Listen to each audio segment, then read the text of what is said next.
আসসালামু আলাইকুম, সবাইকে ওয়েলকাম জানাচ্ছি আমার চ্যানেল রুমিস ফ্যাশনেবল হাউসে।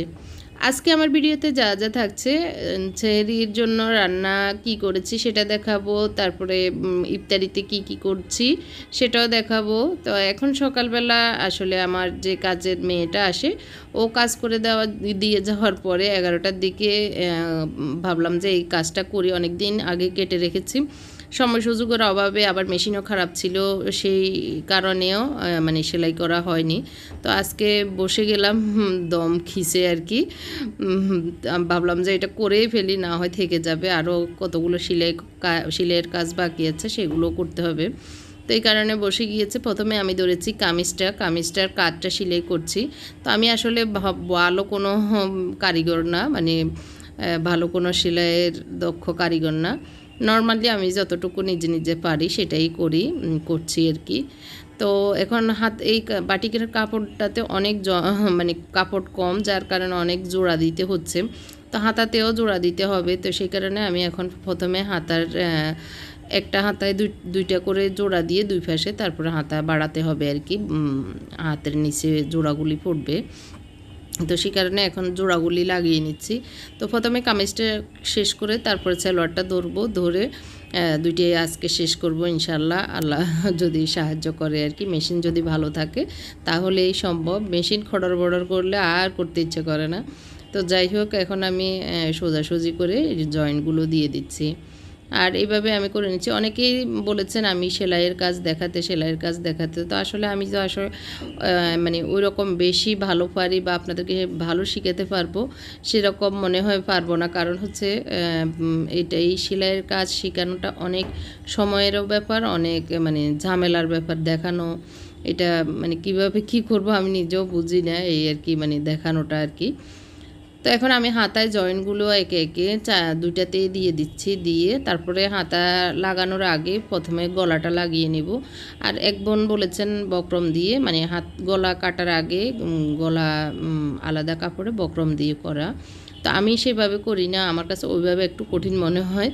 মানে আমি নিজে যেহেতু পরবো আর বাসায় পরবো, এগুলো এত মানে জটিল কঠিন করাটা আমার জন্য একটু বেশি ঝামেলা হয়ে যায়। সে কারণে আমি আমার মতো করেই করে ফেলি, ঝটপট, মানে সিম্পলভাবে আর কি, সহজভাবে করে। তো এখন হাতার মুখটা আমি সেলাই করে নিচ্ছি, হাতাটা পুরোটাই কমপ্লিট করে নিচ্ছি আর কি, করে তারপরে গলাটা ধরবো কামিজের। তো হাতার কাজটা শেষ করে এখন আমি আসলে সালোয়ারটাই ধরেছি, কারণ সালোয়ারে অনেক টুকরাগুলো আবার হারাই যাবে, এর জন্য চিন্তা করলাম মানে সালোয়ারটা ধরে ফেলি। তো এই যে দুই তিনটা জোড়া পড়েছে দেখতে পাচ্ছেন। তো আমি এখন একটু আমার অন্য সালোয়ারের মাপ নিয়ে একটু দেখতেছি তো ঠিক আছে কিনা। তো মোটামুটি ঠিক আছে। এখন এটাতে কাপড় কম হওয়ার কারণে আসলে ঝামেলা বেড়ে গেছে। তো আমার তো লম্বা ততটুকু ঠিক আছে, কিন্তু চওড়ার দিক দিয়ে একটু কম হবে, তো অসুবিধা নাই। এটা সালোয়ার, এটাও একটু ঢিলাঢালা বেশি, একটু কম হলেও সমস্যা নেই। তো হিপটা একটু কম হচ্ছে, তারপরেও দেখা যাক কী হয়ে যাবে আশা করি। আর আমি ডাইরেক্ট সেলাই করতেছি সালোয়ার, ডাইরেক্টই সেলাই করে এখন পরি, কারণ কুচি দিয়ে তারপরে আলাদা করে ওইভাবে করলেও এভাবে করলেও সেমই পরতে অত বেশি অসুবিধা হয় না। সেই কারণে আমি সহজ করে সেলাই করে ফেলি। মানে কুচি টুচি দেওয়া, আলাদা পাট করা, এগুলি অনেক কঠিন, অনেক সময় লাগে। সেই কারণে আমি ডাইরেক্ট এমনি নর্মাল সালোয়ার বানিয়ে ফেলি। তো এখানে এই তো সালোয়ার বানানো আমার মোটামুটি শেষ। আজকে ইলাস্টিক ছিল না, না হয় ইলাস্টিকে দিয়ে দিতাম। তো এখন আমি গলা আর যে গলাটা আমি কেটে রেখেছিলাম সেটার মাপ মতো গলার যে সাইডগুলি সেগুলি কেটে নিচ্ছি। প্রথমে সামনের গলাটার মাপ নিয়ে কেটে নিয়েছি, একটু কলমের দাগ দিয়ে দিচ্ছি, তারপরে পিছনেরটা নিচ্ছি। তো আমি আমার সাইজ মতোই আসলে কাটি, আপনাদের সাইজ অনুসারেই কেটে এভাবে নিজের কাজ নিজে করে ফেললে আসলে আমরা মনে করি নিজেরা একটু ইনকাম করব। আমার আম্মা সবসময় বলে, আমি যখন বিজনেস শুরু করার আগে বলতাম, তখন আমার হাজব্যান্ডের আরও বেশি বিজনেসের অবস্থা অনেক বেশি ভালো ছিল। তখনও আমার কাছে মনে হতো আমি নিজে কিছু করি। তো আম্মাকে বললে আম্মা বলতো নিজে কিছু করার দরকার নেই, এই যে বুয়া আসে বুয়ার কাজগুলি নিজে নিজে করো, তাহলে ওই টাকা বাঁচবে, সেই টাকাই তোমার। তারপরে এই যে কামিজ সেলাই করতে বাজারে নিয়ে যাও, সেই কাজগুলি যদি নিজে করো সেই টাকাই তোমার। তো এইভাবে আম্মা বলতো। আসলে এখন মনে হয় আসলে নিজের কাজ নিজে করলে সেই টাকাও তো বাঁচে, একদিকে বাঁচে, অন্যদিকে হলো নিজের মন মতো কাজগুলি সুন্দর হয়, নিজের সুবিধা মতো হয়। তো আসলে মুরব্বিদের কথা অনেক সময় আমরা মানতে চাই না, কিন্তু সেই কথাগুলি অনেক বেশি ইম্পর্টেন্ট। তো এই যে আমি পিন দিয়ে গেঁথে গেঁথে এখন ইয়েটা সাইজ মতো গলার ইয়েটা দুই মাথার আর ইয়েটা সেলাই করে এখন সাইডে সেলাই করে নিচ্ছি উল্টা দিকে, মানে বাও দিকে। এখন উল্টিয়ে ফেললে ভিতরে ঢুকে যাবে। তো এখন এই যে যেটা বলছিলাম, আমরা যদি এই সেলাইয়ের কাজটা, যারা এখন হয়তো দেশের বাইরে যাবেন, আমরা মেয়েরা মহিলারা, তারা যদি এই সেলাইয়ের কাজটা শিখে যায় তাহলে নিজের অনেক কাজে লাগে, যেটা আমাদের ছেলে মেয়ে হাজব্যান্ডেরও টুকিটাকি সেলাই করতে লাগে।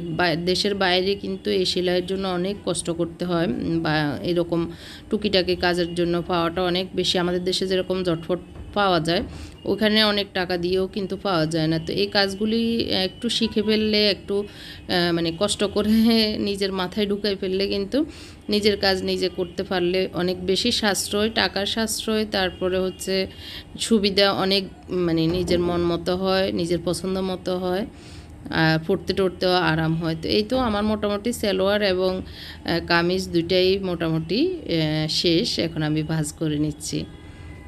তা আজকে এই প্রজেক্টটা আমার শেষ করতে পেরে আমি নিজেও হ্যাপি, অনেক বেশি ভালো লাগতেছে যে একটা বড় কাজ শেষ হলো। নিজের হাতের কেনামেনাও ভালো, আমাদের নোয়াখালীর ভাষায় বলে। তো নিজের যেটাই হোক, নিজের হাতের সুন্দর হোক না হোক, তারপরে অনেক ভালো। তো আসলে এটা করার পরে জোহর নামাজ পড়ে অনেকক্ষণ ঘুমিয়েছিলাম, কারণ সকালে সেই 8:30টায় উঠেছি, আর মানে হয়নি, রেস্ট করা হয়নি। এটা নিয়ে যুদ্ধ করলাম, 2-2.5 ঘন্টা লেগেছে দুইটা সেলাই করতে। জয়েন্ট না হলে আরও আগে সেলাই করে ফেলতাম। তো এখন ইফতার বানাতে চলে এসেছি আসরের নামাজ পড়ে। এগুলো হচ্ছে পেঁয়াজু, আমি আমার আগেরই ছিল, ডালগুলো করা ছিল, তো এখন জাস্ট পেঁয়াজ দিয়ে মেখে টেকে আর কি পেঁয়াজগুলো আগে ভেজে নিচ্ছি। আজকে ছোটো পাতিলটাতেই করছি, কারণ এই পাতিলে আমি ছোলা ভেজে নিব। আর এতগুলো তেল দিয়েছে আমি জানি বেগুনি বানানোর পরে আর একটু তেল থাকবে না, তো সেই কারণে ভাবলাম যে আরেকটা ফ্রাই প্যান বা আরেকটা পাতিল না লাগিয়ে এটাতেই করে ফেলি। তো সেই কারণে আর সময়ও আছে, এগুলো শেষ হলে একবার লাস্টে আমি ছোলা ভাজি করে দিব। আর আমার পেঁয়াজগুলো অনেক মুড়মুড়ে, খেতে অনেক বেশি ভালো লাগে। তো এই যে গতকালকের এটা গত 2 দিন আগের, গতকালকে তো ফ্রাইড রাইস বানিয়েছিলাম, 2 দিন আগের বেগুনের গোলাটা ছিল ফ্রিজে ঢাকনা দিয়ে রেখেছি, সেটা বের করে এখন জাস্ট বেগুনিগুলো পাতলা করে কুটে সেটাও এখন বেজে নিচ্ছি। তা আমরা মনে করি ফ্রিজে রেখে দিলে 2 দিন গেলে মনে হয় এটা নষ্ট হয়ে যায়, এটা খাওয়ার উপযোগী না, স্বাস্থ্যসম্মত না। তো আসলে নষ্ট না হওয়ার আগ পর্যন্ত কিন্তু একবারে ভালো, খারাপ না। আপনারা না ফেলে দিয়ে অনেকেই এনে ফেলে দেন। তো আসলে খাবার যতক্ষণ ভালো থাকে ততক্ষণ নিজেদের মানে খাওয়ার চেষ্টা করবেন, কারণ এই খাবারগুলি ফেলে দিলে একদিকে গুনাহ হবে, আরেকদিকে হচ্ছে অনেক গরিব মানুষেরা আছে খেতে পারতেছে না, তাদের কথা চিন্তা করে আসলে হয়তো বলবেন যে স্বাস্থ্য নষ্ট হয়ে যাবে। তো যতক্ষণ নষ্ট না হয় জিনিস ততক্ষণ তো স্বাস্থ্য নষ্ট মানে খারাপ হওয়ার কথা না। তো এইভাবে না অনেকেই ধুমধারাক্কা করে জিনিসপত্র ফেলে দেন, তো সেটা না করে সাশ্রয়ী হওয়ার চেষ্টা করবেন, কারণ করোনার পরে মানুষের অবস্থা খুবই খারাপ। আয় রোজগার কীভাবে কোত্থেকে হবে আসলে আল্লাহই ভালো জানে, সবারই অবস্থা ভালো না আর কি। যেটা যত বড় লোকই হোক, মানে ওই যে খুঁটে খেয়ে টুনির দনেও ফুরায় না বলে না, তো সেই রাজার দনেও ফুরায় না। তো সেই অর্থে বলবো সবাইকে সাশ্রয়ী হওয়ার, ঈদে কেনাকাটা অনেকেই অনেক মশগুল। তো জাকাতের বিষয়টা সবাই খেয়াল করবেন, যার যতটুকু জাকাত আসে পুঙ্খানুপুঙ্খ হিসাব করে। গত রাতে 27শে রমজানে আমাদের একদম পুঙ্খানুপুঙ্খ হিসাব করে 1 টাকাও যেন মানে ভুল না হয়, তো সেইভাবেই আমরা হিসাব করে নিয়েছি। তো আপনারাও চেষ্টা করবেন যাতে জাকাতের বিষয়টা যেন কোনোভাবেই গ্যাপ না হয়, মানে টাকা সম্পদ আছে আমরা সেটা লুকিয়ে রেখে আমাদের জাকাত আসেনি বলে আমরা অনেক সময় চালিয়ে যাই। তো সেটা তো আল্লাহ দেখতেছেন। আমরা চেষ্টা করব জাকাতটা যেন আমাদের মানে হালালের সাথে হারামটা যেন মিলেমিশে না যায় সেভাবে। মানে ভালো চাউলের সাথে যদি পোকা থাকে পোকাগুলো আমরা ফেলে দিতে হবে না, সেরকমই জাকাতটা হচ্ছে ওই রকম। ভালো আমাদের টাকা পয়সা অর্থ সম্পদের সাথে যে পোকা আছে অতিরিক্ত সেটা আমরা এই জাকাতের মাধ্যমে ফেলে দিব। তো দেখতে পেরেছেন আমার বেগুনি সব তেলগুলো খেয়ে ফেলছে, যার কোনো গুণ নাই, তার নাম হলো বেগুন। সেই বেগুনটাই আমার এই এতগুলো তেল শুষে নিয়েছে। তো অল্প একটু তেল দিয়ে এখন আমি ছোলাগুলো ভেজে নিচ্ছি। এখন একটু লবণ আর একটু হলুদ মরিচ দিয়ে দিয়েছি, কারণ তেলটা অনেক গরম ছিল। পেঁয়াজ দেওয়ার পরে মানে আর বেশিক্ষণ রাখার সময় ছিল না, সে কারণে একটু জিরা ধনিয়া দিয়ে দিচ্ছি। ভালো করে নেড়ে ছেড়ে আমি এখন ঢাকনা দিয়ে দিব, তাহলে এগুলো মোটামুটি ফ্রিজে থাকা যে ঠান্ডা ভাবটা সেটা দূর হয়ে ভালোভাবে হয়ে যাবে। আর এদিক দিয়ে পানি টানি পড়েছে, চুলাটাও একটু ভাবতেছি মুছে নিই, তাহলে একবারে কাজ শেষ হয়ে যাবে। তো চুলার মাঝখানে ছোট বার্নারটা থাকার কারণে আমার মানে মাঝখানের চামচ স্ট্যান্ডটা রাখতে অসুবিধা হয়ে যায়।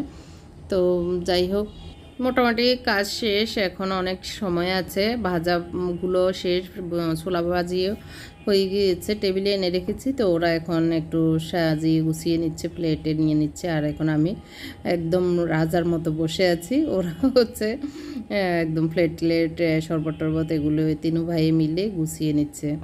তো উনি বাইরে ছিল, আসার সময় জিলাপি এনেছে। আজকে সিম্পল খাবার, আলহামদুলিল্লাহ, আল্লাহ শুকর, আল্লাহ পাক যে এখনও পর্যন্ত আমাদেরকে সুস্থ রেখে হেফাজতে রেখে এতটুকু খাওয়ার তৌফিক দান করেছে, সেজন্য সব সময় আল্লাহ শুকরিয়া আদায় করব, আলহামদুলিল্লাহ পড়বো। আলহামদুলিল্লাহ পড়লে আল্লাহ বেশি বেশি খুশি হন। সুবহানাল্লাহ, আলহামদুলিল্লাহ, এগুলি ছোট বেশি পড়া যায় ততই ভালো। আমাদের কলবে, আমাদের অন্তরে এই দোয়াগুলি, ছোট ছোট দোয়াগুলি রাখার চেষ্টা করব। তো এই তো ছোলা ভাজি, আজকে পেঁয়াজু, বেগুনি আর হচ্ছে জিলাপি। তো ওরা আসলে নিতে ভুলে গিয়েছে, খেজুর ধুয়ে নিতে ভুলে গিয়েছে, যার কারণে খেজুর নেওয়া হয়নি। আমরা শরবত দিয়ে ইফতারি নিতে হয়েছে। আজকে শরবতও একটা করা হয়েছে, লেবু শরবতটা আমার হাজব্যান্ড পছন্দ করে, তো ওরা আর করেনি।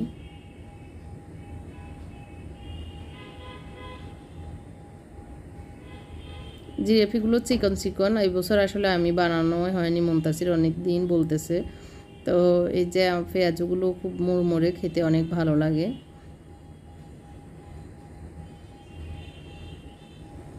তো মোটামুটি সবার খাবার শেষ, এখন একটু তরমুজ কুটে নিয়েছিল মুবাসির, তো একটু তরমুজ খেয়ে নিচ্ছি আর কলিজাটাও ঠান্ডা করছি। অনেক মজা লাগে তরমুজ, আসলে এই বছর মনে হয়েছে তরমুজে কলিজাটারে শীতল রেখেছিল। এই বাসায় আসার পরেও গরম, আর আমরা এই বছরে এত বেশি কষ্ট অনুভব হয়েছে, আল্লাহ পাক ভালোই জানেন। তো যাই হোক, এখন মাগরিবের নামাজ পড়ে নিচ্ছি, আমি পড়ে ফেলেছি, ওনারা পড়ে নাই। তো আমি এখন একটু রান্নাঘরে যাব, তার আগে একটু রেস্টও নিব, একটু চা বানাবো। তো সে কারণে রান্নার আগে একটু চাটা বসিয়ে দিচ্ছি। তো চিনি নেই, চিনিটা ঢেলে নিলাম।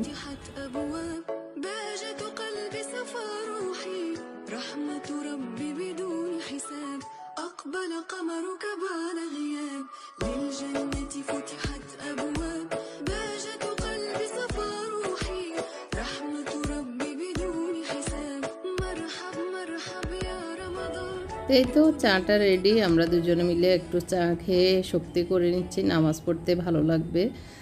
তো আজকে 27শে রমজানের একটু ইবাদতের টাইম, তো সেই কারণে আমরা একটু চা খাচ্ছি। এমনি নিয়মিত খাওয়া হয় না, যেদিন বেশি ক্লান্ত বা একটু খেতে মন চায় সেই দিনই খাওয়া হয়।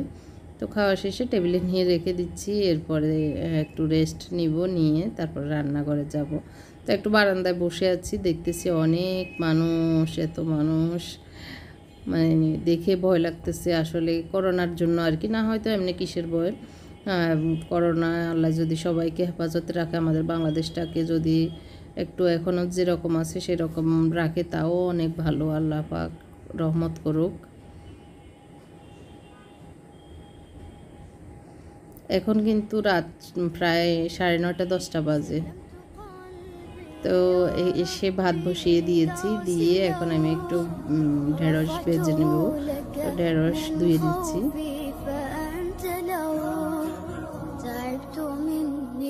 فكم أسرفت أتعبه وعدت نحوك منهوكا لتحمله الذنب يثقله والعشق يحرقه فأين أمضي وحولي الوزر والوله يا رب خذوا إلي الآن إن به